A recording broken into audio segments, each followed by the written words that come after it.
이 말을 하였으니 귀신이 나갔나니라. 이 제목으로 은혜를 나누고자 합니다. 예수님께서는 가는 곳마다 사람의 영혼을 구원하시고 병든 자의 병을 고치시며 귀신에게서 자유를 주시고 생명을 얻되 넘치게 주시는 역사를 베푸셨기 때문에 그리스도의 가시는 곳에는 사람들이 인산인해로 모였었습니다. 그래서 예수님은 출입하시기조차 어려우시고 진지를 잡수실 수 있는 시간조차 빼앗겼습니다. 이러므로 주님께서는 할 수 없이 군중을 피하셔서 제 아들을 때리시고 두로와 시돈 북부 지부에 가서 좀 쉬시려고 하시는데 예수님이 그곳에 가서 집에 들어가시자 예수께서 오신 소문이 즉시에 퍼진지라 또다시 군중들이 모여들기 시작한 것입니다.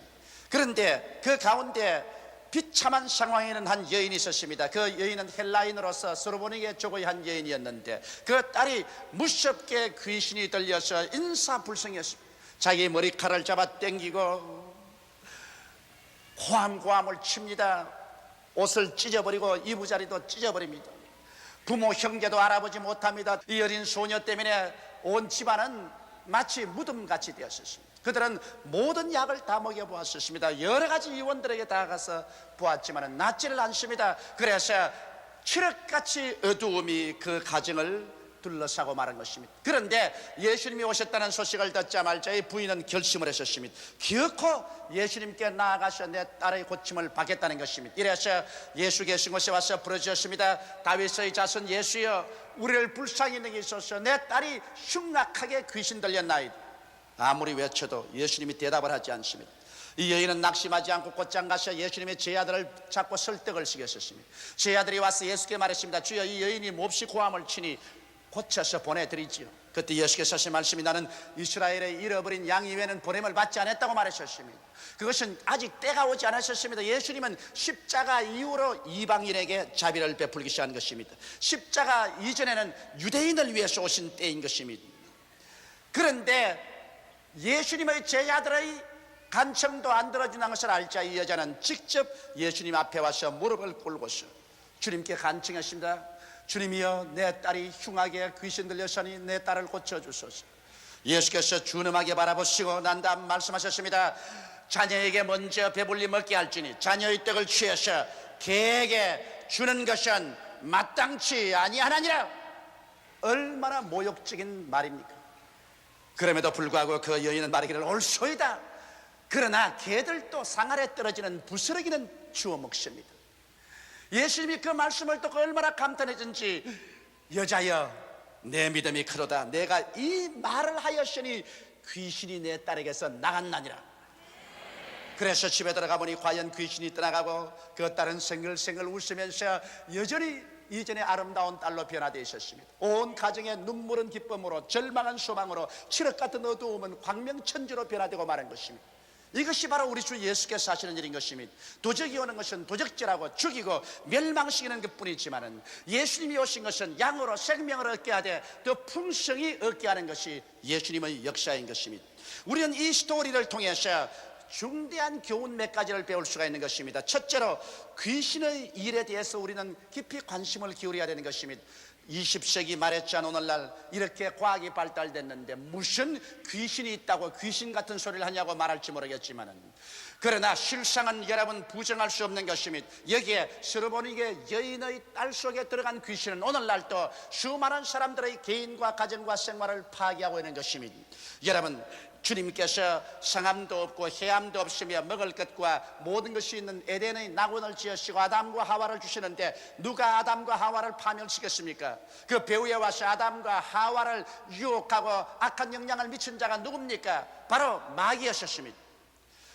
아담과 하와의 낳은 첫째 아들 가인이 둘째 아들 아벨을 들에 데리고 나가서 돌로 쳐서 죽였습니다. 무엇이 형이 아우를 돌로 쳐서 죽일 수 있도록 마음속에 불붙는 질투심을 일으킨 것입니까? 성경은 여기 밝히 말씀하기를 요한일서 3장 12절에 가인같이 하지 말라. 저는 악한 자에게 속하여 그 아우를 죽였다고 말한 것입니다. 악한 원수 마귀가 가인에게 들어가서 불같은 질투심을 일으키며 그 아우를 쳐서 죽일 수밖에 없었습니다. 마귀는 눈에 안 보이지만 배후에서 우리를 도적질하고 죽이고 멸망시키는 일을 계속하고 있는 것입니다. 여러분, 사울 왕에게 무엇이 왔기에 그 인격이 그렇게 변화되고 말한 것입니다. 사울 왕은 하나님이 택한 기름 부은 이스라엘의 초대 왕이었는데 그가 하나님을 반역하자 악신이 그에게 임하였습니다. 악신이 그에게 임하자 그는 고통으로 완전히 인격이 이그러지고 찌그러지고 말한 것입니다. 흉악하고 난폭한 사람으로 변화되었습니다. 그럴 때마다 다윗이 와서 수금을 타면서 야훼 하나님을 찬미하자 악신이 떠나가고 정상적인 사람이 되었습니다. 그러나 일단 악신이 임하면 그의 손에선 당창을 가지고 누구든지 찔러 죽이려고 덤벼드는 것입니다. 사람의 눈에 안 보이지만 악신이 사람들의 인격을 변화시켜서 흉악하고 난폭하고 흉폭한 인간으로 만듭니다. 오늘날 레바논 사태를 보십시오. 어떻게 해서 그렇게 흉악한 사건들이 생기고 인질 사건이 생겨납니까? 이러한 일들은 그 배후에 우리가 계산에 넣지 않은 악한 원수 마귀와 귀신들의 횡포가 있기 때문인 것입니다. 예수 그리스도를 광야에서 누가 시험했나요? 예수 그리스도를 육신의 정욕과 안목의 정욕과 일생의 자랑으로 시험하여 마귀가 하나님을 반역하도록 예수님을 꿰었지만 예수님은 이것을 이기고 승리하신 것입니다. 여러분, 가룟 유다가 예수님을 그냥 팔은 것은 아닙니다. 성경에 보면 최후의 만찬날에 예수께서 말씀하기를 이 중에 누구가 한 사람 나를 팔 것이라고 하며 제 아들이 내니까 할 때 예수께서 내가 한 점 찍어서 국에 적셔서 주는 그 사람이 나를 판다고 하셨습니다. 그러면 예수께서 떡을 국에 찍어서 가룟 유다에게 주매 가룟 유다가 그를 받아 먹으며 성경에 말씀하기를 마귀가 그 속에 들어갔다고 말했습니다. 그래서 가룟 유다는 일어나서 밖에 나가니 캄캄한 밤이다라고 말했습니다. 마귀에게 잡혀서 나가는 인생길은 밤밖에 다가오지 않습니다. 그가 나가서 예수 그리스도를 팔도록 괴계를 만들었고 그래서 유대인들에게 은 30냥을 받고 팔아먹고 자기는 나중에 절망에 처해서 목매어 죽은 것입니다. 여러분, 예수님의 수제자인 베드로가 왜 예수님을 3번이나 모른다고 부인했습니까? 베드로가 인격적으로 부족해서 그렇습니까? 그렇지 않습니다. 베드로에게 마귀가 사주했던 것입니다. 그런 마귀의 손에 잡혀서 예수님을 3번이나 모른다고 부인했습니다. 누가복음 22장 31절로 32절에 보면 시몬아 시몬아 보라 사탄이 밀가부로 듯하려고 너를 청구하였으나 그러나 내가 너를 위하여 내 믿음이 떨어지지 않기를 기도하였노니 너는 돌이킨 후에 내 형제를 굳게 하라고 예수께서 말씀하신 것입니다. 사탄이 베드로를 마치 키로서 밀가부르듯이 까불었기 때문에 사탄의 사주에 이길 수가 없어서 예수님을 3번이나 모른다고 부인했다고 말하고 있는 것입니다. 이와 같이 오늘날 여러분, 마귀와 그 종자인 귀신들은 하나님이 없는 세상 풍속을 쫓도록 사람들에게 악한 영향을 미치게 하고 육체의 정욕과 마음의 탐욕을 쫓아서 하나님 없는 영원한 파멸로 이끌어가기를 원합니다. 그렇기 때문에 오늘날 사람들은 과학이 발달되고 옛날보다 더 풍요한 물질 사회 속에 산다고 하지만 이 악한 자 영향력을 받아서 하나님에 대한 것은 무관심이요 세상 풍속을 쫓아서 일로 탐욕의 포로가 되어서 나가다가 마지막 이 세상을 떠나는 그날에는 다시 재기의 기회를 잊지 못하고 영원한 파멸로 떨어져 버리고 마는 것입니다. 이것이 마귀가 하는 일인 것입니다. 성경에는 사도행전 10장 38절에 보면 하나님께서 나사렛 예수에게 성령과 능력을 기름 붓듯 하였으며 저가 두루 다니시며 착한 일을 행하시고 마귀에게 눌린 모든 자를 고쳤다고 하시므로 수많은 병들이 마귀에게 눌려서 병들었기 때문에 아무리 약을 투약하고 수술을 받고 의사들이 치료해도 재발하고 다시 낫지 않은 이유는 그 마귀를 제하기 전에는 마귀의 억압에서 노연함 받을 수가 없는 것입니다. 거미줄을 아무리 없애도 거미를 잡지 않으면 거미가 자꾸 거미줄을 치는 것처럼 악한 원수 마귀를 내가 쫓지 않으면 질병은 재발하고 재발합니다. 그러나 나사렛 예수 이름으로 우리가 이 마귀를 멸할 수가 있는 것입니다. 오늘날 불의, 거짓, 더러움, 탐욕, 미움, 세속적인 것 배후에는 귀신이 있는 것입니다. 귀신은 자기 본인과 타인을 괴롭히는 것입니다. 이렇기 때문에 우리는 수없이 많은 문제들을 단지 사회과학적인 면에서 철학적으로 그렇지 않으면 심리적으로 문제를 해결하려고 앞으로 합니다. 그러나 이러한 것만 가지고는 문제가 해결되지 않습니다. 왜냐하면 인간의 모든 생활의 배후에 우리를 도적질하고 죽이고 멸망시키려고 노력하는 원수 귀신이 있기 때문인 것입니다. 둘째로 우리가 알아야 될 것은 스로보니게 여인이 이 절망적인 상황에서 인력으로 문제를 해결하지 못할 때 우리 주 예수에게 찾아왔었습니다. 왜냐하면 예수님께서는 눈에 안 보이는 세계 흑암의 세력을 정복하고 여러분과 나를 자유케 해주시기 때문인 것입니다. 여러분, 예수 그리스도는 광야의 시험을 당할 때 마귀의 유혹에 넘어가지 않고 마귀의 유혹을 깨뜨려버린 것입니다. 그러므로 예수 그리스도의 성에는 마귀가 한 발자국도 그 발을 들여놓을 수가 없었습니다. 예수님은 그 사역을 통해서 어느 곳에 가나 천국 복음을 전가하시고 귀신을 내어 쫓았습니다. 성경 어느 페이지에 보더라도 예수님께서 복음을 전가하는 중에 귀신을 쫓지 않고 지나간 적이 한 번도 없습니다. 그러고 난 다음에 12제자에게도 천국 복음을 전가할 때 귀신을 내어 쫓으라고 말하셨으며 70인의 제자에게도 그렇게 말씀하셨고, 마지막 부활승진할 때 최후의 가장 중대한 명령을 남기실 때 말씀하기를 믿는 자들에게는 이런 표적이 따르니 저희가 내 이름으로 귀신을 쫓아낼 것이라고 말씀하는 것입니다. 만일 귀신의 활동이 중요하지 않다면 왜 예수께서 그 일생을 통해서 집요하게 귀신을 쫓아내시고 마지막 남긴 말 중에도 믿는 자는 귀신을 쫓아내라고 말한 것입니다. 이것은 인간이 상상을 초월해서 오늘날 귀신의 미혹 가운데 들어있습니다. 심지어 귀신이 없다고 하는 말조차도 귀신에게 속아서 그런 말을 하는 것입니다. 그렇기 때문에 우리가 개인이나 가정, 우리의 생활에 자유를 얻고 참으로 그리스도 안에서 행복을 얻기 위해서는 우리는 귀신을 쫓아내야 되는 것입니다. 귀신의 역사를 멸해야 되는 것입니다. 예수님께서 십자가에 못 박일 때 십자가상에서 마귀와 그 종자인 귀신들을 파멸시킨 것입니다. 왜냐하면 여러분, 마귀는 죄악의 괴수인 것입니다. 죄인들은 얼마든지 십자가에 못 박아 죽일 수도 있고 파멸시킬 수 있지만은 예수님은 죄인이 아닙니다. 태어날 때부터 그는 죄 없이 태어났고 일생을 죄를 지은 적이 한 번도 없습니다. 그러므로 의인인 예수를 마귀가 죄악의 괴수로서 십자가에 못 박았다는 것은 중대한 우주의 법칙을 어긴 것입니다. 어떻게 죄인이 의인을 심판합니까? 그러므로 마귀가 유대인과 로마 사람을 충동해서 의인인 예수 그리스도를 십자가에 못 박았기 때문에 하나님의 심판을 받아서 십자가에서 마귀는 무장이 해제되고 권력이 다 찬탈되고 마는 것입니다. 그러므로 십자가에서 예수 그리스도와 우리를 대속해서 못 박이실 때 마귀는 파탄에 이르고 파멸되고 마는 것입니다. 이렇기 때문에 예수 그리스도 이름과 십자가의 보혈은 마귀로 하여금 한 길로 왔다가 7길로 도망치게 만들어버리고 마는 것입니다.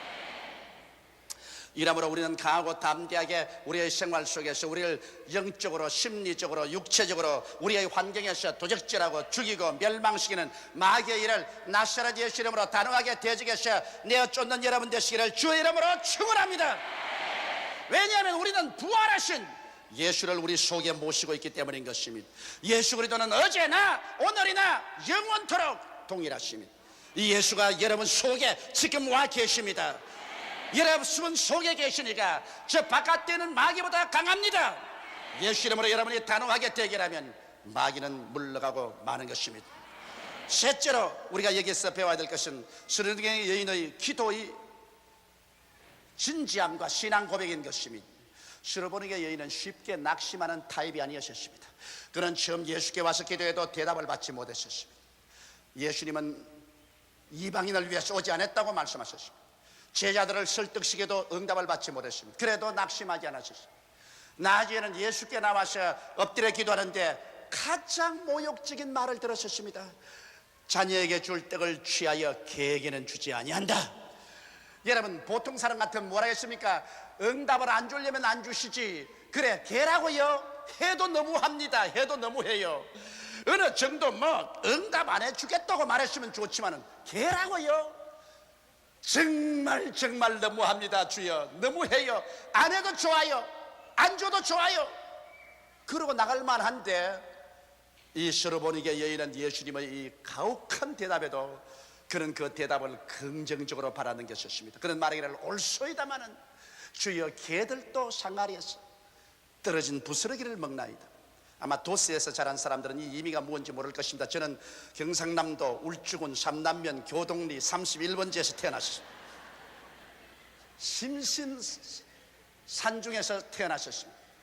우리는 봄, 여름, 가을 추워지기 전에는 밥을 언제나 뒷뜰에서 먹습니다. 멍석을 깔아놓고 아버님만이 밥상에서 잡수시지 우리야 그냥 밥그릇, 국그릇, 김치, 된장 전부 다 멍석 위에 펼쳐놓고 그리고 둘러앉아서 먹는데 먹으면 멍석 밖으로 개들이 와서 꼬리를 흔들고 앉아있어요. 밥 먹다가 보면 개가 먹고 싶어가지고서 자꾸 입맛을 다시면서 낑낑낑 하고 있습니다. 그럼 반드시 나 혼자 먹지 않고 내가 밥 먹다가 한 숟가락씩 개에게 준다고. 개에게 주다가 어머니에게 들키면 혼이 나면서도 애들은 개를 좋아합니다. 그래서 밥 먹다가 밥의 일부를 뜯어서 개에게 줍니다. 반드시 개가 그것을 받아먹고 꼬리를 치고 좋아하는 것입니다. 이러므로 이 스로보니게 여인은 그 예를 들은 것입니다. 개에게는 안 준다고 하니까 주님이여 개들도 어린아이 밥상 밑에서는 부스러기는 주워 먹으니 내게는 부스러기만 주셔도 우리 딸이 병에서 낫습니다. 여러분, 병 고침은 바로 예수님께서 자녀에게 주는 떡이라고 말했습니다. 떡이란 우리 한국말로 말하면 밥이란 말인 것입니다. 오늘 병 고침 받는 것 그렇게 신기하게 생각할 필요가 없습니다. 왜냐하면 병은 낫게 돼 있어요. 어느 부모가 자식에게 밥 안 줍니까? 내 자식이 떡을 달라면 돌을 주며 생선을 달라면 뱀을 줄 자가 있겠느냐고 말하셨습니다. 그러므로 부모가 자식에게 세때 밥을 주듯이 주님께서는 병 고침은 바로 자녀에게 주는 떡이라고 말한 것입니다. 이러기 때문에 우리는 담대하게 병들었으면 하나님께 나와서 기도하면 낫게 되어 있어요. 안 낫는 것이 신기하고 낫는 것은 보통인 것입니다. 병은 고침받게 되어 있는 것입니다. 그러므로 이 스로보니게 여인은 그 밥 부스러기만 먹어도 요기를 할 수 있다는 것입니다. 이러므로 여러분께서 오늘 이 시간에 부스러기만 먹어도 이 병 고침을 받고 건강을 얻겠다는 갈급한 심령의 요기를 얻을 수가 있는 것입니다. 이러므로 이 스로보니게 여인은 하나님은 좋은 하나님이라는 것을 얼마나 깊이 믿었던지, 하늘과 땅을 지으신 하나님은 좋은 하나님이요 우리에게 좋게 해주기를 원한다는 것을 그 심령으로 믿으셨습니다. 그렇기 때문에 눈에 아무 증거 안 보이고 귀에는 아무 소리 안 들리고 손은 잡히는 것 없어도 나의 하나님은 좋은 하나님이시다. 비록 내게 모욕적인 은사를 하실지라도 이것은 나를 시험해보기 위해서 그렇게 하시는 것이지 나를 망하게 하기 위해서 하는 것은 아니라는 것을 알았기 때문에 이 여인은 모욕적인 은사를 바랐음에도 불구하고 이것을 긍정적으로 받아들였었습니다. 절대로 마음을 고깝게 해서 받아들이거나 부정적으로 받아들이지 아니하고 이 말조차도 내게 유익되기 위해서 주신다는 것을 믿고서 받아들이기 때문에 그는 긍정적으로 주의 말을 수용할 수가 있는 것입니다. 그래서 그는 말하기를 주여 올소이다마는 개들도 상아에서 떨어지는 부스러기를 먹느니라고 말할 수 있는 마음의 여유가 있었습니다. 그리고 또 이 스로보니게 여인은 여러분 주님께 구할 때 무리로 구하지 아니하고 그는 아주 논리정연하게 구하셨습니다.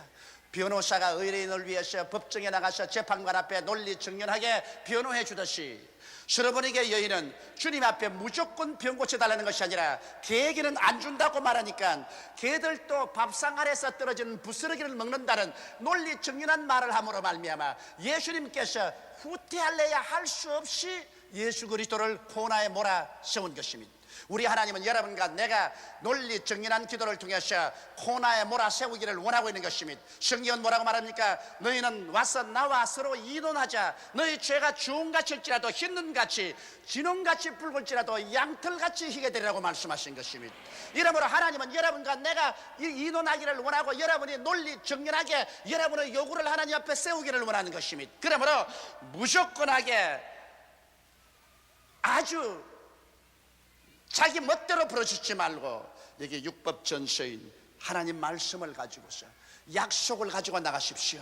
천지를 지으신 하나님, 지 하늘이 무너지고 이 땅이 꺼져도 1.1획도 변하지 않은 말씀을 가지고 나왔습니다. 성경 말씀에 하나님이 이렇게 약속하지 않으셨습니까? 나는 그 약속을 믿고 순종하고 나왔으니 주여 이 말씀하신 것 그대로 이루어 주시옵소서. 하나님이 말씀하시고 어찌게 부인할 수가 있습니까? 하나님은 거짓말할 수 없는 확실한 인격이시니 예수 이름으로 구합니다. 응답하여 주시옵소서. 여러분 스스로를 설득시키고 하나님을 설득시킬 수 있는 논리 정연한 태도로서 기도하십시오. 그러면 스로보니게 여인에게 여인아 내 믿음이 크도다고 하신 말씀대로 여러분 보고서 하나님이 너 믿음이 크도다 내 믿은 대로 될지라고 말씀하실 것입니다. 넷째로 이 스토리에서 우리가 배워야 될 교훈은 예수께서 주시는 이 중대한 선언입니다. 이 말을 하였으니 귀신이 나갔나니라. 사람의 말이 얼마나 권세가 있는지요. 성경은 말하기를 죽고 사는 권세가 혀에 있으니 혀를 사용하기 좋아하는 사람은 그 열매를 먹으리라고 말한 것입니다. 성경에는 우리 입의 말로 우리가 묶였으며 우리 입의 말로 우리가 사로잡힌 바 됐다고 말하고 있는 것입니다. 성경에는 무엇인지 땅에서 매면 하늘에서도 매일 것이요 땅에서 풀면 하늘에서 풀리라고 말하고 있는 것입니다. 성경 마가복음 11장에는 예수께서 이러한 과대 용법으로 설명을 하고 있습니다. 하나님을 믿어라. 누구든지 산들을 명하여 저 바다에 던지라 말하고 그 말한 것이 이룰 줄 마음에 믿고 의심하지 아니하면 그대로 되리라. 이 얼마나 과장법입니까? 세상에 우리가 명한다고 산이 옮겨서 바다로 던질 택이 있어요. 그러나 예수님이 이런 과장용법을 사용하신 이유는 우리 입에서 나가는 말이 얼마나 중요한 결과를 맺는지, 우리의 살고 죽는 얼마나 거대한 영향력이 있는지 이것을 우리에게 강조하다 못해서 우리의 말 한마디면 산이 바다로 옮긴다고까지 우리에게 인상 깊게 말씀해 주신 것입니다. 이러므로 사랑하는 성도들 여러분, 여러분과 내가 그저 장난으로 한 말 한마디라도 그것이 여러분 자신과 세계에 얼마나 영향력을 미친지 압니까? 말은 인간과의 대화의 광장입니다. 그와 함께 또다시 말은 인간과 하나님의 대화의 광장이며 인간과 마귀와 그 귀신들과의 대화의 광장이 되는 것입니다. 그렇기 때문에 우리가 하나님께서 주신 말씀을 하면 하나님이 같이 하시고 귀신이 좋아하는 말을 하면 귀신이 들어옵니다. 이 성경에 주님께서 말씀하기를 이 말을 하였으니 귀신이 나갔나니라. 여러분의 말로서 귀신이 나가기도 하고 여러분의 말로서 귀신이 들어오기도 하는 것입니다. 여러분의 말로서 하나님이 찾아오시기도 하고 여러분의 말로서 하나님이 떠나가시기도 하는 것입니다.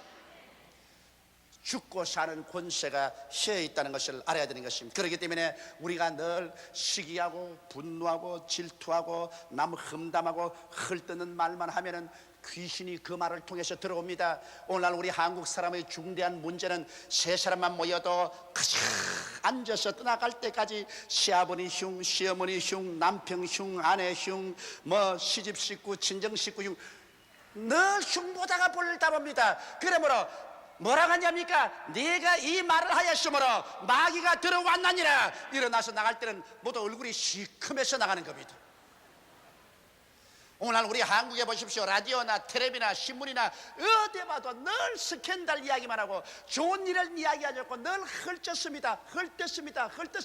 그래서 여당과 야당이 다 얼굴이 시커멓습니다. 왜 우리가 허다하게 좋은 일이 많은데 왜 좋은 일을 말하지 않습니까? 늘 부정적이고 파괴적이고 절망적인 말을 합니까? 나는 못한다, 나는 안 된다, 나는 할 수 없다, 나는 파멸된다. 이 말을 하였으므로 마귀가 내게 들어왔나니라. 그러므로 여러분, 우리가 무슨 말을 할까요? 우리는 하나님, 성경 중심, 예수님 중심, 십자가 대속 중심의 말을 해야 될 것입니다. 나는 예수 그리스도의 십자가의 보배로운 피로 말미암아 죄사함을 받았습니다. 오냐, 내가 이 말을 하였으므로 죄가 너를 떠나간다니라. 나는 예수 그리스도의 십자가 화목을 통해서 성령이 나와 같이 계십니다. 그래, 네가 이 말을 하였으므로 하나님의 성령이 내게 임하였나니라. 나는 예수 그리스도를 믿음으로 말미암아 귀신이 쫓겨나가고 제가 채찍에 맞았으므로 질병에서 고침을 받았습니다. 오냐, 내가 이 말을 하였으므로 내가 병에서 놓여 났나니라. 나는 예수 그리스도의 십자가의 대속을 통해서 저주에서 해방을 받고 낭패와 실망과 가난에서 노여남을 받았습니다. 오냐, 내가 이 말을 하였으므로 내가 저주와 가난에서 노여남을 받았느니라. 나는 예수 그리스도를 믿음으로 말미암아 저가 재림하실 것과 내가 부활해서 승천할 것을 믿나이다. 내가 이 말을 하였으므로 그리스도의 재림날 너는 티끌에서 부활해서 일어나셔 눈물과 근심과 탄식과 이별하는 것이나 고가는 것이나 앓는 것이나 죽는 것이 없는 영생에 참여하게 되리라. 이렇게 말씀할 것입니다. 여러분과 내가 먼저 말로서 이니시티브를 잡으면 그를 통해서 하나님이 역사하는 것입니다. 내가 먼저 땅에서 메어야 하늘에서 하나님이 묶으십니다. 내가 땅에서 먼저 풀어야 하늘에서 하나님이 푸시는 것입니다. 여러분과 내가 하나님을 움직이는 그 위대한 능력을 우리 입속에 가지고 있는 것입니다. 누구든지 예수 그리스도를 주로 믿으면 의에 이르고 입으로 예수를 주라고 시인하면 구원에 이른다고 말한 것입니다. 여러분과 내가 먼저 믿고 입으로 시인할 때 하나님은 그에 따라서 역사하여 주시는 것입니다. 이러므로 오늘 이 말씀을 잊지 마십시오. 예수께서 스로보니게 여인에게 한 이 말인 것입니다. 내가 이 말을 하였으므로 귀신이 내 딸에게서 나갔나니라. 여러분의 말이 하나님의 마음을 감동시키고 마귀를 박멸시킬 수가 있는 것입니다. 다 같이 고개시켜 기도드리겠습니다. 사랑이 많으시고 거룩하신 아버지, 우리들은 너무나 오랜 세월 동안 마귀에게 도적질을 당하고 죽임을 당하고 멸망을 받으며 짓밟히면서도 왜 이런 일이 일어난지 알지 못하고 살았었습니다. 눈에 안 보이기 때문에 배후의 어떤 힘이 나를 이렇게 파탄에 이르게 한지 알지 못했었습니다. 아버지여, 도적이 오는 것은 우리 인생의 행복과 삶을 도적질하고 죽이고 멸망시키는 것뿐이라고 말하셨습니다. 하나님의 아들 예수님이 찾아온 것은 양으로 생명을 얻게 하되 더 풍성히 얻게 하려 왔다고 말씀하셨습니다. 내 아버지 하나님이시여, 스로보니게 여인의 가정에 먹장 구름이 마귀에게서 왔으면 찬란한 태양은 예수님이 비춰주셨습니다. 아버지, 죽음 대신에 생명을 주신 예수 그리스도를 우리가 모셨은즉 우리도 우리 개인과 가정 생활에 흑암을 가져오는 원수 마귀를 예수 이름으로 단호하게 물리쳐버리게 도와주시옵소서. 단호하게 대결하게 도와주시옵소서. 우리가 믿음으로 말씀으로 대결하여 오늘 자유와 해방을 얻게 되게 도와주시옵소서. 그리스도께서 우리를 자유케 하려고 자유를 주었은즉 그러므로 믿음의 구석에 서서 다시는 종의 멍에를 매지 말라고 갈라디아서 5장 1절에 말씀하고 있사오니 이 말씀대로 순종하게 도와주시옵소서. 오 보혜사 성령이여, 바람같이 불같이 생수같이 역사하여 주셔서 우리 모두들을 다 깨어지고 변화받고 그리스도의 품속에 깊이 들어오게 도와주시옵소서. 예수님 이름으로 기도드리옵나이다. 아멘.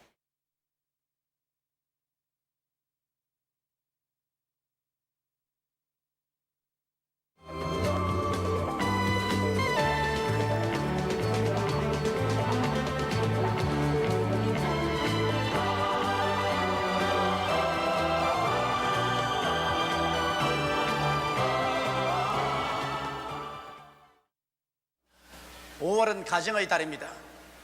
이러므로 저는 오늘 여러분과 함께 당신의 가정은 건강합니까? 이 제목으로 은혜를 나누고자 합니다. 생존 경쟁에 시달리고 지치고 혹은 상처 입은 인간은 따뜻한 사랑과 이해와 동정과 치료가 있는 훈훈한 가정의 품을 모르다 그리워하게 되는 것입니다. 가정은 우리를 치료하고 휴식을 주며 내일에 대한 희망과 용기를 주는 가장 아름답고 그리고 가장 친밀한 삶의 보금자리요 운명 공동체인 것입니다. 그러나 현실은 그렇지만은 않습니다. 많은 갈기갈기 찢기고 상처투성이가 된 가정이 날이 갈수록 많아지고 있습니다. 여하간 수많은 가정들이 푸른 하늘 같은 꿈을 안고 축복 속에 이루은 결과인데 현실은 피투성이같이 가시둥지에 앉아있는 그와 같은 형편이 되고 말한 것이 많습니다. 왜 이럴까요? 우리 가정을 참으로 행복과 기쁨이 넘치는 가정으로 만들 수가 없을까요? 이것이 우리 모든 사람들의 소원일 것입니다. 오늘 거기에 대한 하나님의 교훈을 여러분과 함께 알아보고자 하는 것입니다. 우리가 정말 기쁨이 있고 행복이 있는 가정을 창출하기 위해서는 첫째로 남편과 아내의 마음속에 거대한 변화를 받아들여야만 하는 것입니다. 예수님께서 이 세상에 오셔서 제일 처음 기적을 행하신 것이 가나의 혼인잔치였습니다. 주님께서 혼인잔치에 참석한 것은 바로 혼인이 얼마나 중요하다는 것을 인정하기 위해서 그렇게 하신 것입니다. 예수님의 어머니와 제자들과 함께 혼인잔치에 참여했는데 그만 그 혼인잔치에 포도주가 떨어졌습니다. 그래서 그 잔치 주인은 어찌할 바를 몰라서 허둥지둥대고 이제 갓 결혼해서 사회 인정을 받으려고 하는 신혼부부가 낭패에 치였습니다. 이 사실을 보고 예수님의 어머니 마리아가 예수께 오셔서 이 집에 포도주가 떨어졌다고 말씀을 하셨습니다. 그럴 때 예수께서 여자여 나와 무슨 상관이 있나이까? 내 때가 아직 이렇지 아니하였나이다. 그렇게 말씀을 하셨지만은 마리아의 기도를 예수님 받아주셨습니다. 그래서 얼마 있지 않다가 예수님께서 하인들에게 결례통 6이든지라 물로 가득히 채우라 하시고 그 물을 떠다 주라고 하며 떠다 주니 포도주가 되어서 아주 훌륭한 잔치를 베풀 수가 있고 그 가정이 아주 좋은 축복 중에 출발할 수가 있었던 것입니다. 오늘 이것은 깊은 상징적인 의미가 있습니다. 여러분, 우리가 행복한 가정을 이루기 위해서는 우리 한 사람 한 사람이 마음에 물이 포도주로 변하는 것처럼 변화를 수용하고 조화를 받아들여야지. 남편은 남편대로 내가 결혼하든 안 하든 나는 내대로 산다 그러고, 부인은 부인대로 내가 시집을 가든 안 가든 내 생년대로 살지 내가 뭘 타협을 하겠는가, 이렇게 생각한다면 그 가정은 벌써 어려운 고비에 겪고 마는 것입니다. 왜냐하면 여러분, 한 남자와 한 여자가 합쳐서 한 가정을 이룬다는 것은 그 자체가 벌써 굉장한 모험입니다. 왜냐하면 그 두 사람은 서로가 다른 것이 정상인 것입니다. 부부간의 성장 환경이 다르므로 사람들은 자라날 때 그 인격의 큰 형성을 체험하게 됩니다. 이러므로 환경이 다르니까 인격적인 형성도 다릅니다. 교육 정도가 다르므로 그들이 사회를 바라보고 세상을 바라보는 척도가 다릅니다. 또 남녀의 심리적 육체적인 실존이 다르기 때문에 마음의 모든 희노애락의 감정이 다릅니다. 또 그뿐 아니라 꿈과 희망도 다르고 성품과 개성도 다릅니다. 이러므로 한 남자와 한 여자가 연합하여 한 가정을 이룬다는 것은 굉장한 모험인 것입니다. 그리고 반드시 다른 것이 정상적인 것입니다. 이러므로 서로 만나서 변화를 가져와야 아름다운 가정이 이루어질 수 있는 것입니다. 연애할 때 가졌던 정열적인 색안경으로 보면은 모든 것이 아름답기만 보이지만은 실제 결혼해서 부부가 되어서 한 지붕 밑에 삶이 한 솥에 밥을 먹게 되면 제일 먼저 발견하는 것이 우리가 이처럼 다른 줄 몰랐다는 것입니다. 사람들은 서로 그렇게 다릅니다. 여러분, 그러므로 가정의 형성에는 서로를 수용하고 조화시키는 큰 변화가 요구되는 것입니다. 만일 변화를 가져오지 못하면 그 가정은 대단한 어려움에 봉착하게 되는 것입니다. 그 실망을 빨리 해결하지 아니하면 서로 점점 멸시하거나 경멸하거나 미워하게 되는 것입니다. 겉으로는 행복한 것 하면서 속으로는 서로 상대를 멸시하고 경멸하고 미워하면서 속으로 골망하고 있는 것입니다. 이것을 빨리 치료하지 않으면 점점 상호간 무관심하게 되는 것입니다. 남편은 아내를 무관심하게 생각하고 아내도 남편에 대해서 무관심하게 되는 것입니다. 그리고 전적으로 이기주의로 살게 되는 것입니다. 이제 너는 너고 나는 나다, 그저 같이 밥 먹고 같이 살지 애정이라는 것은 사라져버리고 말고 대화도 끝나버리고 마는 것입니다. 이렇게 되기 때문에 많은 가정이 얼음장같이 되고 혹은 깨어지기도 하는 것입니다. 이러므로 여러분, 우리 부부가 행복하게 살려면 주님 앞에 나와서 변화를 받아야만 되는 것입니다. 가나의 혼인잔치에 주님이 찾아오신 것은 오늘날 또 결혼한 가정에 찾아오셔서 변화를 가져오기를 원하신다는 사실을 주께서 보여주신 것입니다.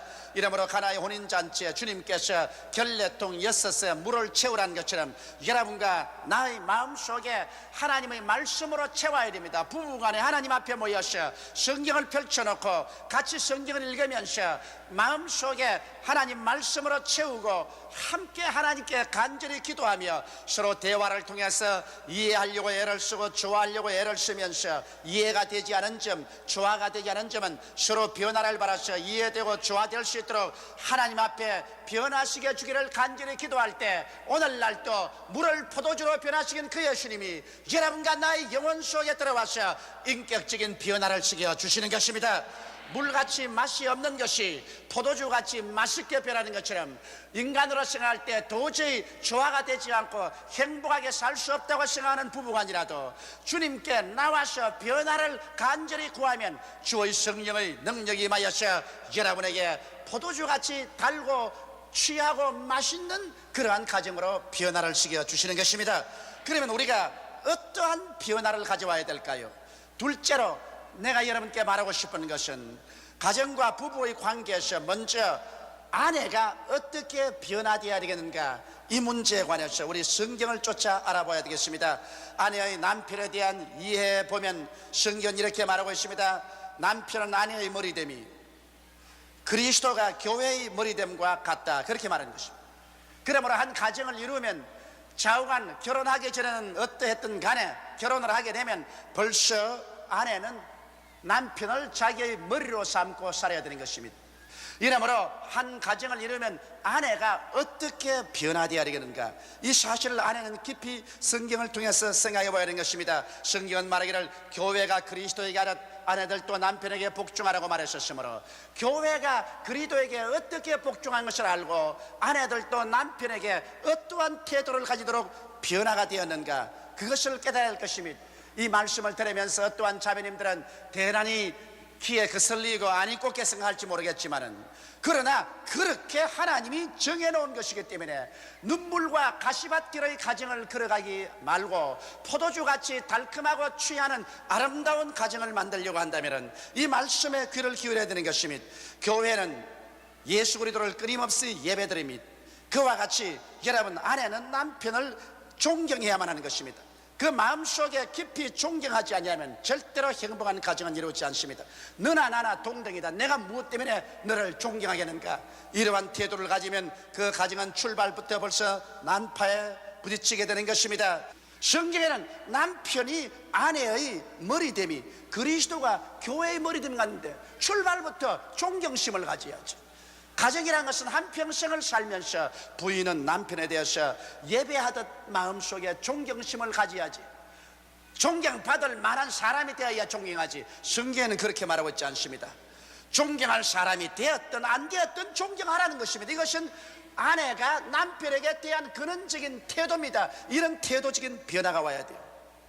그 다음, 교회는 예수 그리스도를 끊임없이 찬양합니다. 그리스도에게 감사하고 찬양합니다. 이처럼 아내도 남편에게 늘 감사하고 남편의 장점을 들어서 찬양할 줄 알아야 됩니다. 뭐 내가 찬양을 해요? 그럼요, 찬양을 해야지요. 이것이 부인이 반드시 해야 될 일이지요. 남편 결점만 자꾸 찾아서 말하고 바가지만 끌지 말고 남편을 감사하게 생각하고 늘 감사하다고 말하고 남편의 장점을 들어서 자꾸 찬양을 해야 됩니다. 조그만 일에도 감사하고 감격하고, 정말 남편의 잘난 점은 감격을 하십시오. 그냥 말로만 하지 말고 아유, 정말 잘났어, 당신 정말 훌륭해, 감격했어, 이렇게 해주면 남편의 가슴이 쩌릿해지는 것입니다. 그것은 하나님이 그렇게 하도록 만들어 놓으셨어요. 그리고 부인은 남편을 신뢰해야 됩니다. 교회가 예수를 믿듯이 부인이 남편을 믿어야 됩니다. 자꾸 의심을 하고 자꾸 캐물하면 점점 남편은 교활한 사람이 되고 거짓말쟁이가 되어가는 것입니다. 그리고 교회가 그리스도에게 봉사하듯 아내는 남편을 돌봐줘야 됩니다. 여러분, 어떠한 남자도 젊었거나 나이가 많이 먹었거나 모든 남편은 아내에게 어머니의 추억을 찾고 있습니다. 어머니가 어릴 때 진자리 가른자리 말아누이며 손발이 덜할수록 돌봐주는데 이것이 마음속에 깊이 인상박혀 있기 때문에 결혼을 하고 난 다음에도 늘 은근히 내 아내가 어머니처럼 해줬으면 좋겠다, 그런 생각을 가지고 있는 것입니다. 이러므로 진실로 남편을 봉사하고 돌봐주는 부인이 되라는 것입니다. 그리고 남편을 모든 면에 사랑하고 무슨 말을 하거든 복종을 하십시오. 여기 순종이란 말은 하고 싶으면 하고 안 하고 싶으면 안 할 수 있지만 복종이란 말은 무조건 하고 따라가라는 것입니다. 남편이 말을 하거들랑 내 마음에 좀 거슬려도 뭐 당신이 옳습니다, 따라가지 보지요. 먼저 남편에게 내 지혜를 나누어 주고 총명을 나누어 주고 인원 많이 하고 일단 남편이 결정하거들랑 두 말 하지 말고 따라가라는 것입니다. 자꾸 사사건건이 남편한 말을 탁탁 받고 내 의견을 말하면 그만 남편이 집에서 떠나가고 마는 것입니다. 이러므로 남편에게 복종하는 것입니다. 이야, 조 목사님이 오늘 우리가 노예가 되려고 가르치는가 보다, 그렇게 생각할 부인들이 있을는지 모르겠지만 이것은 조 목사의 말이 아니고 하나님의 말씀인 것입니다. 하나님께서 그렇게 가르치는 것입니다. 하나님이 가정을 지어 놓으시기 때문에 부인이 이와 같은 변화를 갖고 오지 아니하면 절대로 가정의 조화와 수용이 안 된다는 것입니다. 오늘 많은 사람들이 우리 아버지는 나를 그렇게 안 대했는데, 우리 어머니는 나를 그렇게 안 대했는데 내가 시집 와서 무엇 때문에 여기 와서 종살이 한단 말이냐, 이렇게 생각한다면 거대한 잘못입니다. 예수께서 물을 변하여 포도주로 만든 것처럼 처녀 시절의 인격은 물이었는데 시집오고 난 다음엔 포도주와 같이 변화가 되어야 되는 것입니다. 예수께 기도하셔 이와 같은 변화를 가져와서 성경 말씀대로 교회가 그리스도에게 하듯 아내가 남편을 이렇게 섬기면 남편은 그 아내를 귀하게 안 여겨줄 수가 없는 것입니다. 그 다음 셋째로 또 가정과 부부의 관계에서 남편의 위치도 우리가 알아야 되는 것입니다. 성경에는 말하기를 아내의 머리로 남편은 아내를 책임져야 한다고 말하고 있는 것입니다. 머리는 몸을 책임집니다. 머리는 몸을 지도하고 보호하고 양육하고 몸을 편안하게 해야 될 책임이 있는 것입니다. 그러므로 어느 가정의 남편도 일단 결혼했으면 그 남편은 그 부인과 가정을 지도해야 되고 보호해야 되고 양육해야 되고 편안하게 만들어야 하는 것입니다. 이것도 못하는 머리 같으면 그 머리는 병드는 머리이기 때문에 잘못하면 잘릴는지도 모르는 것입니다. 이러므로 남편의 아내에 대한 태도는 그리스도가 교회를 사랑하듯 사랑하라는 것입니다. 그럼 그리스도가 교회를 어떻게 사랑했나요? 예수 그리스도는 교회의 모든 죄를 용서해 주었습니다. 교회를 불쌍히 여기셔서 교회의 죄를 자기가 짊어지고 교회를 용서해 줘. 오늘날 남편은 아내를 용서해 주는 마음을 가져야 하는 것입니다.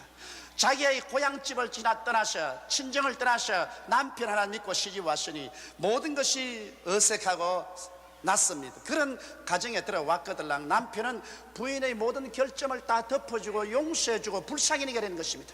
결점을 자꾸 파헤치고 단점을 파헤치고 못난 점을 지적하는 남편은 못난이요 그런 남편으로서의 자격이 없습니다. 왜냐하면 여러분 머리가 어떻게 합니까? 손가락이 다치면 왜 다쳤노? 왜 피를 흘렸노? 이놈 먹고 잘라버릴까 그럽니까? 손가락이 다치면 당장 혈호수 핥고 침을 바르고 붕대로 감고 만지고 합니다. 그게 머리가 하는 임무인 것입니다. 남편은 어떠한 가정에서든지 자기 부인의 결점과 아픈 점을 괴롭히지 말고 죄를 용서해주고 용납해주는 그런 자비의 마음을 가지고 되어야 하는 것입니다. 그리고 남편은 아내와 언제나 화해의 선봉에 서야만 되는 것입니다.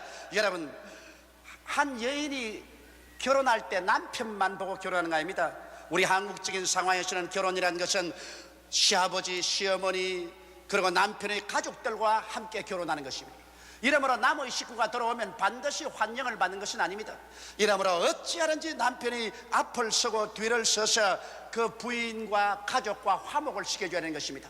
이것은 남편의 중대한 책임입니다. 그렇지 않으면 부인이 혼자 노출되어서 사면 초가성에 사이게 되는 것입니다. 이러므로 남편이 그저 아버지 어머니 앞에서도 아내가 사랑받도록 늘 행동을 하고 형제들과 동기간 간에도 아내가 사랑받도록 화목의 제물이 되는 이러한 일을 해줘야 남편의 역할을 하는 것입니다. 그리고 또 사람이 살자면 서로 마음이 부딪히고 깨어지고 또 서로 상처 입지 않습니까? 그러면 남편이 언제나 먼저 화목을 청해야 돼요. 그리고 남편은 예수께서 교회를 치료한 것처럼 치료해야 됩니다. 이 세상에 상처 입지 않은 사람이 누가 있습니까?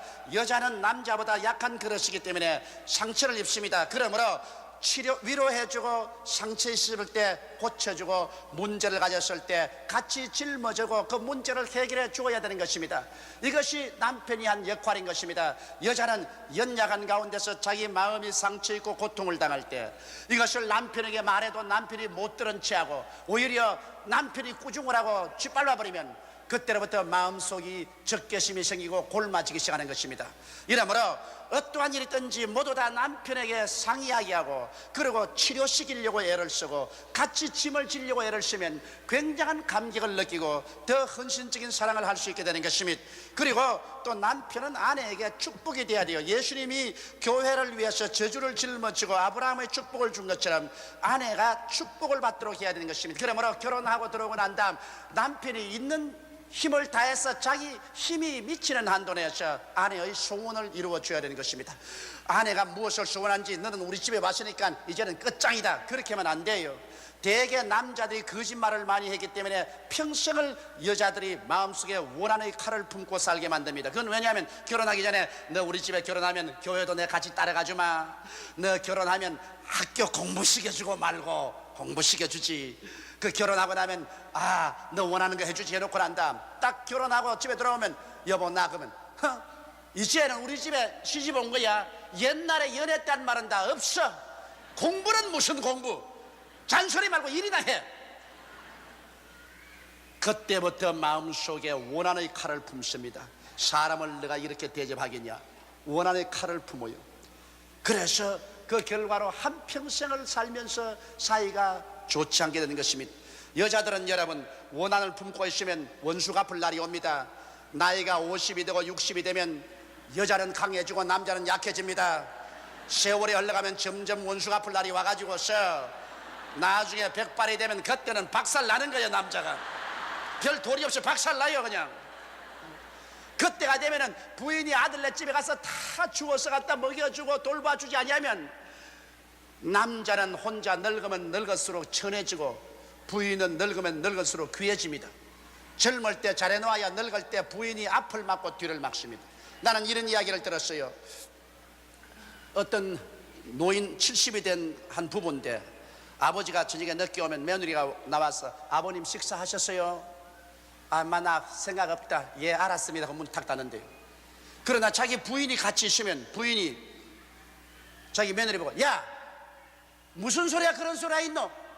아버님이 늦게 오면 입맛이 없어서 식사를 못한다고 하더라도 네가 차려와야지. 노인이 끼니를 놓치면 되냐? 밥 차려오느라. 그래, 밥 차려오면은, 아니 노인이 끼니를 놓치면 어떻게 하노? 입맛이 없어 먹어야죠. 부인이 앞서가지고서 밥상을 갖다 놓고 난 다음에 먹여준대요. 그 이야기를 하면서, 이야, 아무리 이쁜 며느리보다도 미운 마누라가 낫더라. 사실 그렇습니다. 여러분, 부인이 있어서 앞을 뒤를 돌봐주지 않으면 남자는 나이 먹으면 형편이 없는 것입니다. 이렇기 때문에 언제나 젊었을 때 부인에게 축복이 되도록 잘해주고 부인의 소원을 이루어주면 늙어서 그 부인이 남편을 떠나지 않고 섬기는 것입니다. 또 예수님은 교회 천국을 준 것처럼 남편은 최선을 다해서 부인에게 천국과 같은 행복한 환경을 만들어주는 것입니다. 생활의 환경을요, 부인이 부엌에서 일하면 거친 손으로 어려우면 고무장갑이라도 사다 주고 냉장고라도 갖다 주고 소재기라도 사다 주고, 돈이 없으면 할 수 있지만 있는 한도 내에서 부인에게 행복하게 살 수 있도록, 나는 이 집에 시집 와서 천국같이 살았다, 정말 나는 후회할 것이 없다, 이렇게 만들어주는 것이 남편의義務라고 성경은 말하고 있는 것입니다.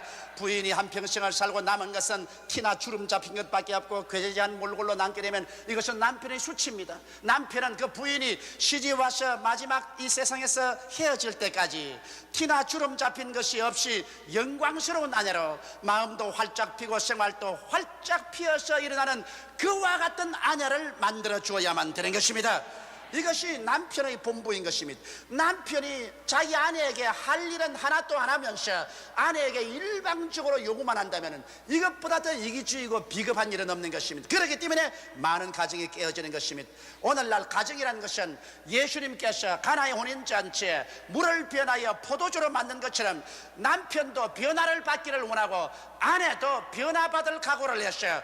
하나님 앞에서 자기의義務를 깨닫고 변화를 받아 그것을 실천하게 될 때 행복한 가정이 이루어질 수가 있는 것입니다. 행복과 기쁨이 넘치는 가정을 이루기 위하여는 가정의 기초인 부부의 관계처럼 중요한 것은 없습니다.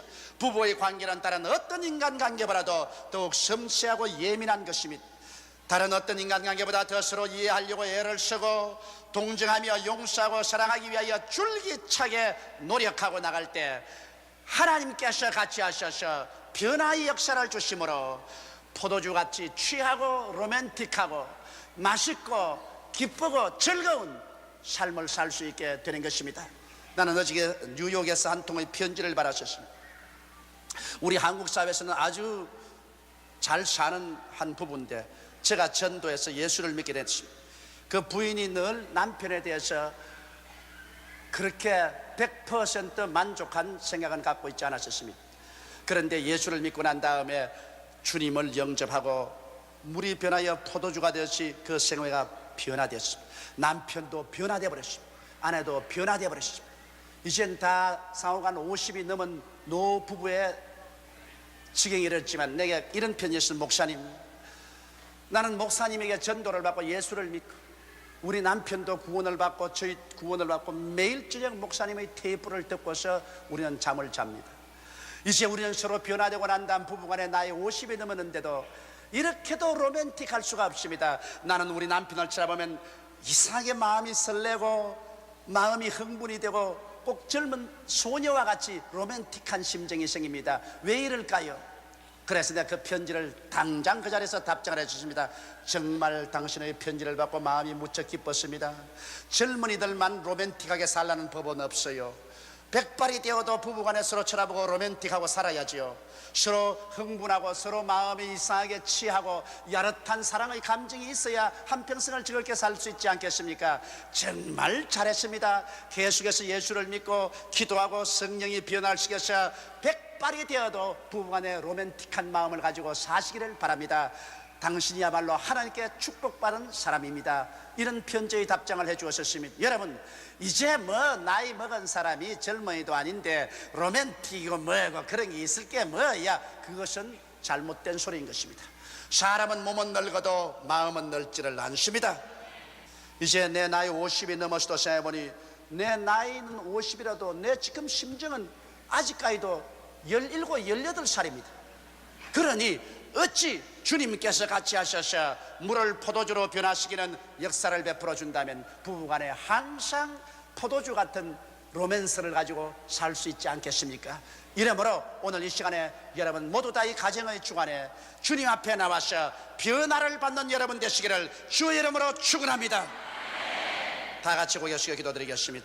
살아계시고 거룩하신 우리 아버지 하나님, 남편과 아내가 가정을 이루어서 사는 것은 바로 예수 그리스도가 우리 남편 되고 우리가 그 아내 된 그림자인 것이오니 내 아버지 하나님이시여, 우리 실체의 천국에 들어가서 예수님과 함께 참 행복한 삶을 살게 될 것인데 그 그림자로서 이 땅의 가정을 정말 행복하게 만들어 갈 수 있는 우리들이 되게 도와주시옵소서. 일생일대 한 번밖에 없는 기회이요 경험이오니 내 아버지 하나님이시여, 오늘 이 시간에 진실로 남편도 아내도 가슴을 펼쳐놓고 하나님 앞에서 변화를 받게 도와주시옵소서. 진실한 아내, 진실한 남편으로서의 의무와 책임을 다할 수 있게 도와주시옵소서. 예수님 이름 받들어 기도드리옵나이다. 아멘.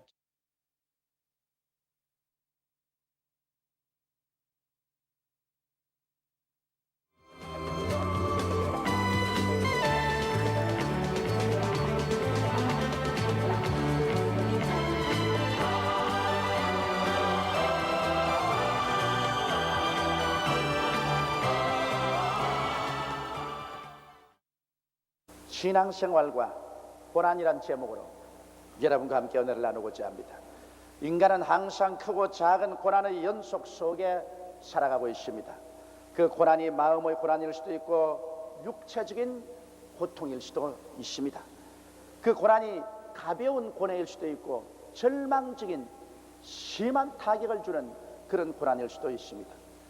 이 고난은 의인에게도 다가오고 죄인에게도 다가오는 것입니다. 어떤 사람 말하기를 믿음이 강해지면 고난을 다 이기고 고난이 전혀 없는 삶을 살 수 있다고 주장합니다. 그러나 그렇지는 않습니다. 여러분, 믿음이 가장 강하다면 예수 그리스도보다 강한 믿음을 가진 분이 누가 있습니까? 그러나 성경은 밝히 말씀하기를 예수 그리스도 하나님의 아들일지라도 받으신 고난으로 말미암아 순종함을 배웠다고 그렇게 말씀을 하셨습니다. 그러므로 예수님께서도 고난을 통해서 그 순종이 완전해졌다면 우리들은 말할 필요가 없을 것입니다. 그러므로 오늘 우리는 고난이 우리에게 다가올 때 그 고난이 어떤 연유에서 다가왔든지 간에 고난을 올바르게 받아들이고 고난에 대해서 대처함으로 말미암아 하나님의 큰 축복이 고난을 통해서 솟아나게 할 수가 있습니다. 우리가 고난을 잘못 받아들이면 고난은 가시밭길이 되고 우리를 파괴하는 원인이 될 수도 있는 것입니다. 그러면 우리는 오늘날 이 세상에 살면서 어떠한 고난들이 우리에게 다가오며 그 고난에 어떻게 대처해야 될 것인가를 오늘 자세히 살펴보아야 되겠습니다. 첫째로 하나님께서 우리에게 보내시는 고난이 있습니다. 시편 기자도 말하기를 내가 사망의 음침한 골짜기로 다닐지라도 해를 두려워하지 않을 것은 야훼께서 함께 계심이라.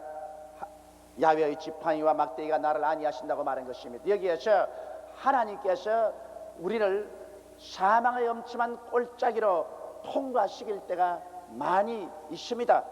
그러면 왜 하나님께서 우리에게 고난을 통하게 하시나요? 여러분, 하나님은 우리로 하여금 죄에서 회개시키려고 할 때 고난을 보내는 것입니다. 우리가 평범하고 평탄한 생활 가운데는 하나님의 필요를 느끼지 않습니다. 그러므로 사람들은 인본주의로 서서 자기 육신 중심으로 살아갑니다. 그러나 도저히 인본주의가 견딜 수가 없고 육신의 삶이 견딜 수가 없도록 고난이 부딪혀오면 그때 깨어져서 하나님을 찾게 되는 것입니다. 여러분, 사도 바울 선생을 보십시오. 그가 사울일 때는 그는 무지무지하게 예수 그리스도의 교회를 핍박하는 사람이었습니다. 예루살렘에서 기독교인들을 잡아서 감옥에 가지고 채찍을 때리고 스데반이 돌에 맞아 죽을 때 총지휘를 했었습니다. 그런 예루살렘에서 제사장들의 허락을 받아서 저리 시리아의 다메섹의 피난간 기독교인까지 다 잡아서 예루살렘에 끌고 오려고 종자들을 때리고 말을 타고 다메섹으로 갔었습니다. 그런데 다메섹이 눈앞에 보이는 때쯤 갔습니다. 대낮에 수리아의 햇빛은 소나기같이 쏟아진다고 말했습니다. 그렇게 햇빛이 비치는 곳에 그 대낮보다 더 밝은 빛이 그 주위를 둘러싸기 때문에 놀라서 말에서 떨어졌습니다. 그래서 땅에 엎드렸는데 귀에 소리가 들렸습니다. 사울아, 사울아, 어찌하여 나를 핍박하느냐? 사울이 외쳤습니다. 주여, 누이시니까? 나는 너가 핍박하는 예수라. 그래서 주님의 계시를 받고 일어나니까 눈이 장님이 됐어. 전혀 안 보였어. 그래서 같이 가는 사람이 손을 잡고 인도해서 다메섹에 들어가서 직가라는 곳에 유다의 집에 머물게 되었습니다. 사흘 낮 사흘 밤을 아무것도 보지 못하고 금식하면서 그는 회개하고 통회했습니다. 그러자 하나님의 계시를 받은 아나니아라는 그리스도의 제자가 와서 그에게 안수하며 비늘이 떨어지면서 눈이 다시 보이게 되고 거기에서 회개하고 세례받고 안수받고 성령의 충만함을 받아 사울이 변하여 바울이 된 것입니다. 그가 다메섹 도상에서 하나님께 매를 맞아 장님이 되지 않으셨으면 그는 결코 회개하지 않았을 것이요 위대한 하나님의 이방인의 사도인 바울이 되지는 않았을 것입니다. 또한 하나님께서는 우리에게 징계를 내리실 때 고통을 보내시는 것입니다. 성경 히브리서 12장 5절로 11절에는 또 아들들에게 권한 것 같이 너희에게 권면하신 말씀을 잊었도다. 일러시되 내 아들아, 주의 징계하심을 경히 여기지 말며 그에게 꾸지람을 받을 때 낙심하지 말라. 주께서 그 사랑하시는 자를 징계하시고 그의 바라시는 아들마다 채찍질 하심이라 하였으니 너희가 참으면 징계를 받기 위함이라. 하나님이 아들과 같이 너희를 대우하시나니 어찌 아비가 징계하지 않은 아들이 있으리요? 징계는 다 번 것이오늘 너희에게 없으면 사생자요 참 아들이 아니라. 또 우리 육체의 아버지가 우리를 징계하여도 공경하였거든 하물며 모든 영의 아버지께 더욱 복종하여 살려하지 않겠느냐. 저희는 잠시 자기의 뜻대로 우리를 징계하였거니와 오직 하나님은 우리의 유익을 위하여 그의 거룩하심에 참여하게 하시느니라. 무릇 징계가 당시에는 즐거워 보이지 않고 슬퍼 보이나 후에 그로 말미암아 연단한 자에게는 의의 평강한 열매를 맺느니라고 말씀하고 있는 것입니다. 우리는 이 세상에 살면서 완전한 신앙을 가진 자가 없습니다. 예수를 믿고 난 다음에도 하나님을 사랑은 하지만은 그러나 육신의 정욕이나 안목의 정욕이나 이 세상 자랑에 끌려서 그만 하나님을 불신앙하고 불순종할 때가 많습니다. 그럴 때 하나님께서 이를 고치기 위해서 채찍을 들어서 때리는 것입니다. 여러분, 우리도 자녀를 기르기 때문에 너무나 잘합니다. 사랑하는 자녀일수록 엄하게 교육을 시키고 잘못하면 꾸짖고 채찍을 때리는 것입니다. 미운 자식에게 떡 하나 더 주라는 것입니다.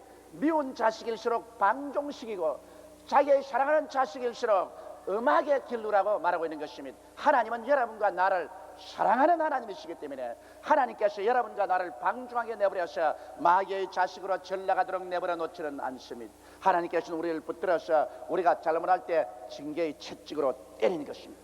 나는 어떤 부형님의 간증을 들었는데 주일 그 부인이 오늘은 꼭 교회 나가야 돼요. 그런데 내 교회 나가지 아침에 일찍 일 좀 보고서 교회로 갈 테니까 먼저 가 있으시오.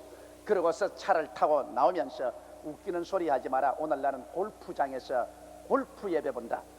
그리고 골프장을 향해서 자동차를 달리고 가다가 자기가 평소에 그렇지 않은데 어느 순간에 깜빡해가지고서 꽝 하는데 보니까 전봇대를 두루 받았다는 것입니다. 그러니까 차가 쭈그러졌는데 보통 때 같으면 그 핸들을 잡은 사람이 죽었을 것인데 구사일생으로 살아서 기어 나왔어. 그러자 차에서 나오자마자 아이고 하나님 죽을 죄를 지었습니다. 다시는 주일 골프장에 가서 골프 치지 않겠습니다. 아내 말대로 교회 가서 예배드리겠습니다. 그리고 그분은 회개하고 다시는 주일 골프장에 나가지 않는다는 말을 제게 직접 간증을 들었습니다. 아무리 부탁해도 한 대 맞는 것만큼 효과가 없습니다. 그렇게 맞고 나니까 정신을 바짝 차리고 올바른 신앙에 들어갔습니다. 어떠한 분은 제게 와서 이런 말을 했습니다. 나는 담배 피지 말라면 교회 안 나오겠습니다. 그래서 아유 담배 피고 나오세요.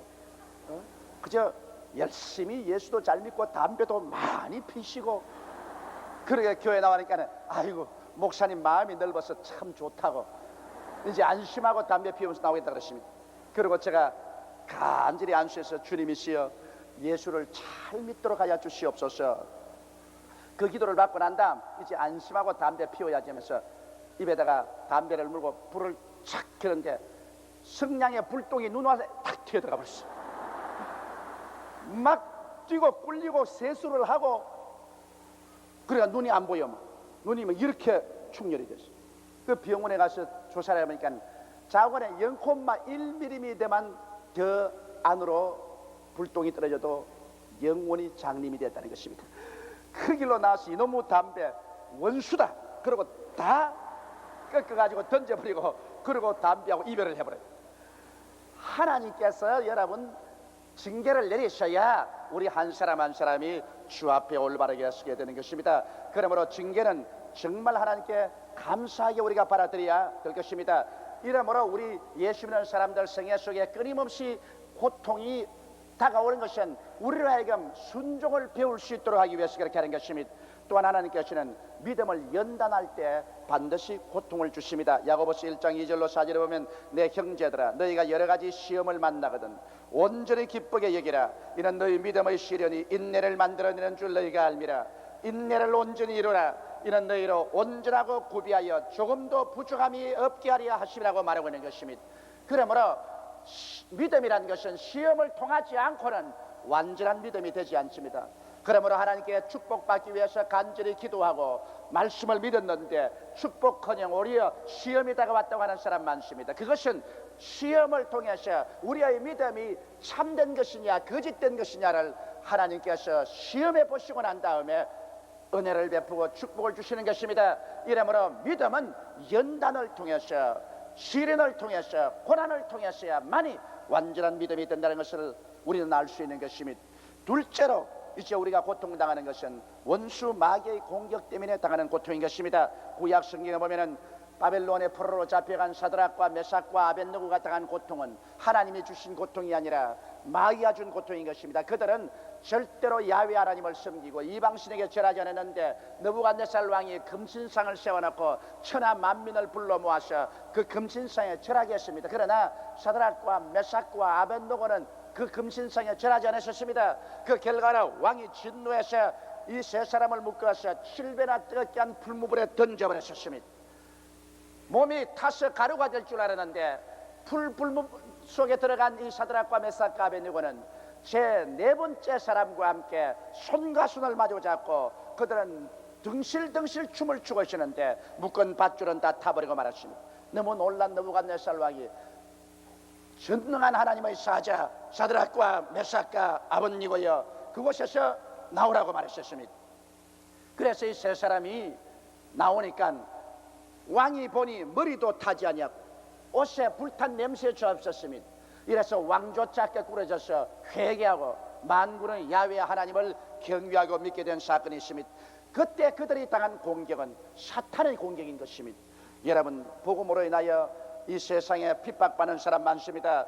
복음으로 말미암아 핍박받는 것은 하나님이 주신 핍박이 아닙니다. 사탄이 복음을 전가하지 못하게 하기 위해서 복음을 믿지 못하게 위해서 하는 핍박입니다.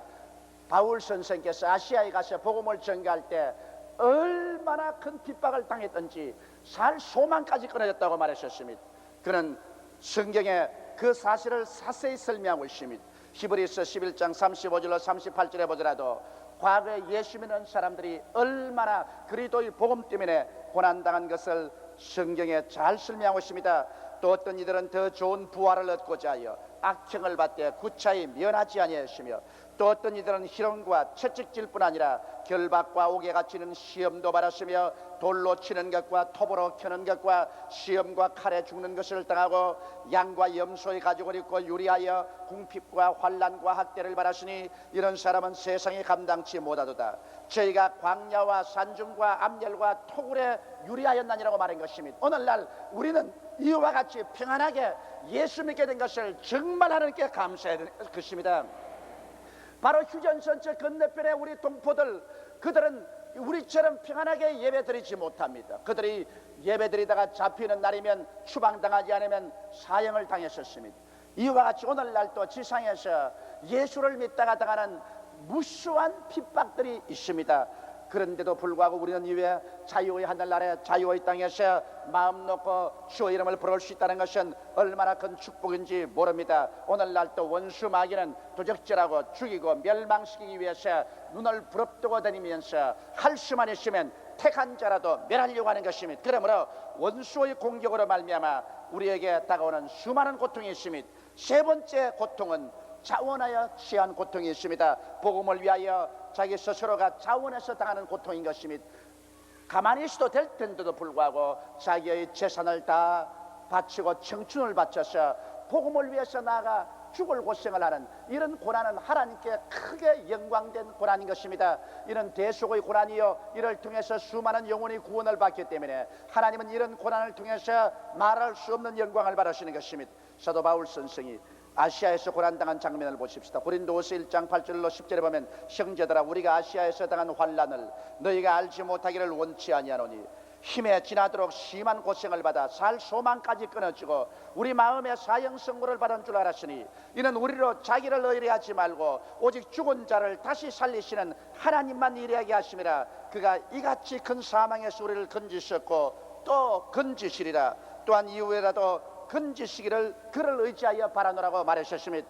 바울 선생은 고린도후서 11장 23절로 29절에 이렇게 말하셨습니다. 저희가 그리스도 일꾼이냐 정신없는 말을 하거니와 나도 더 그러하도다. 내가 수고를 넘치도록 하고 옥에 갇히기도 더 많이 하고 매도 수없이 맞고 여러 번 죽을 뻔하였으니, 유대인들에게 40에 하나 감한 매를 5번 맞았으며 3번 태장으로 맞았고 한 번 돌로 맞고 3번 파선하는데 일주일을 기품에 지냈으며 여러 번 여행의 위험과 강의 위험과 강도의 위험과 동족의 위험과 이방인의 위험과 시내의 위험과 광야의 위험과 바다의 위험과 거짓 형제 중의 위험을 당하고 또 수고하며 애쓰고 여러 번 자지 못하고 줄이며 목마르고 여러 번 굶고 춥고 헐벗었노라.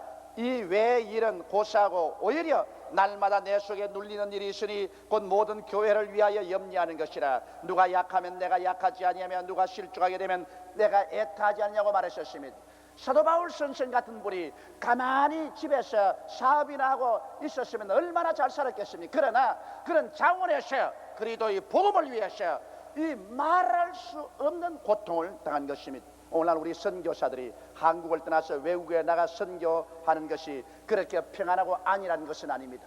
그러므로 선교사로 나가는 것은 고통을 벌써 자취해서 나가는 것입니다. 우리 선교사 중에 어떠한 사람은 아프리카에 가 있는데 그 아프리카 종족은 변을 보고 난 다음 반드시 손으로 닦고 그 손을 먼지에다가 문태버리고 그 손으로 밥을 먹습니다. 그런데 그곳에 가서 그렇게 같이 먹지 아니하면 복음이 전보되지 않아요. 나는 그 선교사가 내게 이야기하는 걸 들었습니다. 처음에 가서 그 종족에 들어가서 같이 변을 보고 손으로 닦고 흙으로 문지르고 그 손으로 밥을 먹으려니까 아예 지옥 같더랍니다.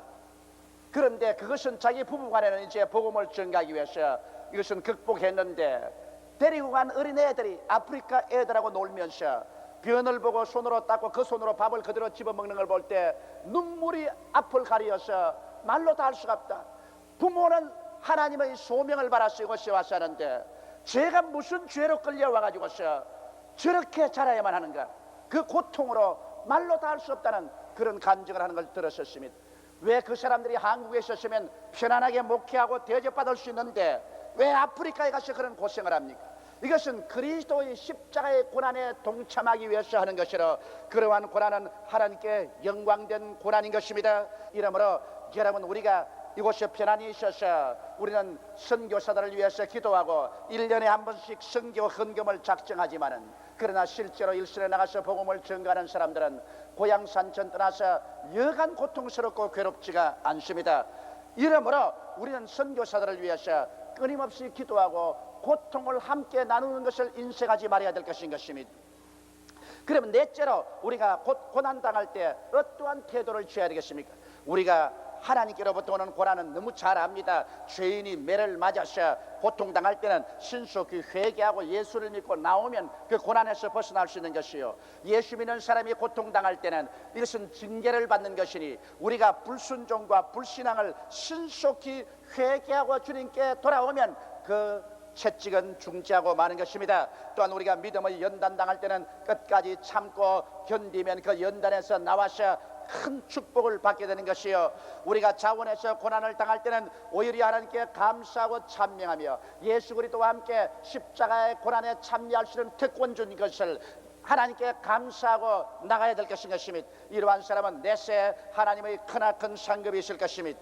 이하간 어떤 고통이든지 하나님께로부터 오는 고통은 우리가 당하면 당할수록 우리는 육신을 의지하지 않고 하나님을 더 의지하게 되고 세상을 벗어버리고 하나님께 가까이 나가서 하나님과 깊은 교제를 가질 수 있게 되는 것이며 주님의 권능을 체험하고 주의 인도하심을 체험하게 되는 것이며 깊은 신앙의 보화를 얻게 되는 것입니다. 고난을 통해서 연단된 믿음을 가지고 난 다음 그 믿음을 통해서 하나님은 한 단계 높은 영혼이 잘됨같이 범사에 잘되며 강건한 축복을 허락하여 주시는 것입니다. 고통을 통하여 믿음의 기초를 튼튼히 닦아놓은 다음에야 하나님께서 축복의 집을 지는 것입니다. 여러분 보십시오. 적은 집은 기초를 파지 않습니다만 큰 빌딩은 밑으로 깊이 기초를 파서 그 위에 빌딩을 세우는 것입니다. 우리의 인생에도 하나님께서 고난을 통해서 우리의 심령을 파헤쳐 믿음의 깊은 기초를 넣고 난 다음에 하나님의 축복의 집을 지어주시는 것입니다. 이러므로 고난당할 때 원망이나 불평이나 탄식하지 말고 부정적 마음 가지지 말고 회개하고 깨어지고 더욱 하나님 중심으로 서고 참고 견디고 감사하며 나가면 고난은 오히려 변화되어 우리에게 크나큰 축복으로 나타나게 되는 것입니다. 또한 원수 마귀가 와서 우리를 칠 때가 있는 것입니다. 내가 예수를 잘 믿으려고 하는데 원수 마귀가 와서 정부를 통해서 이웃을 통해서 사회단체를 통해서 우리에게 고난을 갖다 올 때 그때도 우리 낙심하지 말아야 되는 것입니다. 성경은 말하기를 하나님께서는 원수의 목전에서 우리에게 밥상을 차리시고 기름으로 머리에 바르셨으니 내 잔이 넘치나이다라고 말씀하는 것입니다. 원수가 올 때 하나님 우리 버리지 않습니다. 원수가 우리를 도적질하고 죽이고 멸망시키려고 하면 성경의 말씀대로 원수 앞에서 하나님은 우리에게 진수성찬을 차려 주시는 것입니다. 원수가 올 때 더 하나님의 말씀도 계시해 주시고 하나님의 은혜도 더 받게 하여 주시옵시고 환경도 주님께서 더 번창하게 만들어주는 것입니다. 그래서 원수가 오히려 우리를 치려고 하나 하나님은 그 반대의 일을 해주시는 것입니다. 그뿐 아니라 하나님께서는 원수 앞에서 더욱 성령의 기름을 부어주셔서 그래서 잔이 넘치게 만들어주는 것입니다. 이러므로 우리가 원수가 올 때 원수만 바라보고 두려워만 하면 안 됩니다. 원수가 오면 우리 마음속에 긍정적으로 생각해야 됩니다. 이제 하나님께서 내게 밥상 차려줄 시간이 왔구나. 원수가 오면 하나님께서 기름 부어주셔서 잔이 넘치게 해줄 때가 왔구나. 오히려 감사하고 찬양할 때 원수들의 공격은 하나님께서 우리를 더 강하게 만들어주시는 기회가 되어버리고 마는 것입니다. 여러분, 고난은 즐거운 체험은 아닙니다. 될 수만 있으면 고난 없이 살면 참 좋겠지요. 그러나 고난 없이는 하나님과 깊은 신앙생활 속에 들어갈 수가 없습니다. 고난 없이 여러분 우리의 죄악으로 꽉 들어찬 인격이 변화를 받을 수가 없습니다. 용광로에 놓지 않고 광석이 은이나 금이나 철이나 동이 되어 나오지 않습니다. 이러므로 여러분과 내가 고난의 불문불에 들어가서 고난을 통해야 깨어지고 모든 불순물이 제거되고 그리스도의 형상을 담게 되며 굳건한 믿음이 되고 참된 신앙인이 될 수가 있는 것입니다. 그리고 이 고난을 통해서 우리는 원수 마귀를 이기고 하나님과 동행할 수 있는 것입니다. 고난의 떡과 밥을 많이 먹은 자만이 강한 신앙과 존귀한 신앙의 인격을 소유하게 되는 것입니다. 그렇기 때문에 신앙생활에는 이러한 역설적인 면이 있습니다. 신앙생활에는 한 머리에 하나님께서 우리 영혼이 잘됨같이 범사에 잘되며 강건하게 만들기를 원하시고, 이것이 하나님의 근본적인 뜻인데, 이 일을 가져오기 위해서는 반드시 또한 많은 시험과 환난과 고통을 당해야 되는 것입니다. 요사이 중고등학교 학생들이 약간하면 자살을 합니다. 공부하기가 너무 괴롭다면서 그들은 자살을 합니다. 여러분, 부모님이 이 중고등학교 학생들 자녀들에게 열심히 공부하라고 자꾸 뒤에서 밀어제끼는 것, 죽이려고 하는 것이 아닙니다. 물론 중고등학교 학생들은 놀고 싶은데 공부를 자꾸 하라고 강요하니 몹시 괴롭습니다. 그리고 이 무서운 입시 지옥 때문에 정신적으로 당하는 프레셔는 말로 다 할 수가 없습니다. 그러나 이와 같은 고통과 고난의 풀무불을 통하게 하는 것은, 잘못되게 하라고 그렇게 하는 것은 절대로 아닙니다. 장차 장성해서 이 사회에 나가서 잘 살고 성공하고 또 가치 있는 인생이 되라고 그렇게 하는 것입니다. 그러므로 현재 울면 나중에 웃고, 현재 웃으면 나중에 울게 되는 것입니다. 이것을 알기 때문에 잠깐 고난을 통해서 나중에 웃으면서 살아갈 수 있도록 만들기 위해서 부모님이 그렇게 하는 것입니다. 우리 하나님께서 여러분과 나를 고난의 풀무불을 통하게 하는 것은, 지금 고통과 괴로움을 통하여 울게 될지라도 얼마 있지 않아야 하나님을 향하여 찬미하고 웃으며 살아가고 영원히 하늘나라에 돌아가서 하나님을 찬미하고 웃으면서 사는 여러분이 되게 하기 위하여서 잠시 잠깐 동안 눈물을 흘리게 하는 것입니다. 그러므로 눈물을 흘리며 씨를 뿌리는 자는 기쁨으로 단을 안고 돌아오는 것입니다. 그러나 눈물을 전혀 뿌리지 아니한 자는 기쁨으로 단을 안고 돌아오지 못하고 통곡하고 절망하며 지옥으로 떨어질 수밖에 없는 것입니다. 그러므로 우리는 고난당할 때 오히려 하나님께 감사하는 우리들이 다 되십시다. 고개 숙여 기도드리겠습니다. 전능하시고 거룩하신 아버지 하나님, 하나님의 우리에 대한 근본적인 뜻은 평안이요, 환난이 아니요, 축복이요, 저주가 아니요, 치료요, 질병이 아닙니다. 그러나 이와 같은 원만한 하나님의 축복에 도달하기 위해서는 우리가 자격을 구비하기 위해서 고난의 물과 불을 통과해야만 합니다. 그러므로 축복이 있기 위해서는 환난이 있어야 되고, 환난을 통하지 않은 축복은 축복이 될 수 없는 역설적인 것이 있습니다. 하나님 아버지여, 우리는 축복만 구하고 축복만 좋아하지 말고 축복 전에 환난도 감사히 받아들이고 달게 받아들여서 축복받을 수 있는 믿음의 소유자가 되어야 한다는 것을 알게 하여 주옵소서. 우리 주 예수님 이름으로 기도드리옵소서.